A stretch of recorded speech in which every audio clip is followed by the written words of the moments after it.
Dilaporkan Israel secara masif telah menarik pasukan daratnya dari Gaza Utara. Tindakan itu menandakan Israel telah gagal melenyapkan Hamas.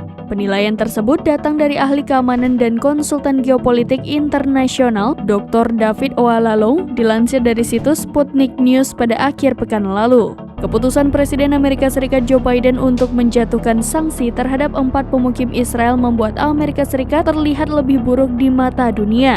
Diketahui Amerika Serikat memang tidak secara terbuka terlibat langsung dalam serbuan ke Gaza 3 bulan terakhir, tapi mereka memperluas konflik ke kawasan. Kehadiran sejumlah armada kapal induk di Laut Merah dan Laut Tengah menandai babak baru konflik kawasan yang sangat rentan berkobar. Dari Yaman, kelompok Houthi yang berkuasa tanpa ragu menjajal ikut terjun ke konflik Israel-Gaza. Pembajakan dan serangan ke kapal-kapal terkait Israel dan sponsornya dilakukan milisi bersenjata Houthi di Selat Bab el-Mandeb yang sempit di Laut Merah.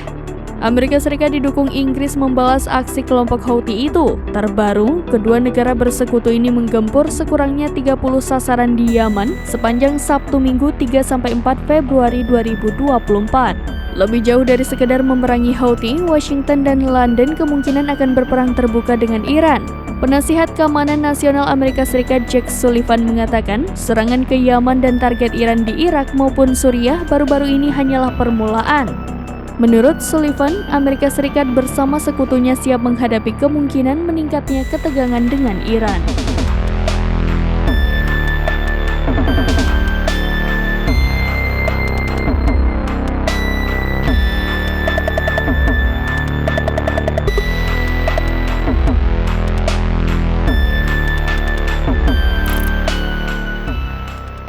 Download Tribun X sekarang, menghadirkan lokal menjadi Indonesia.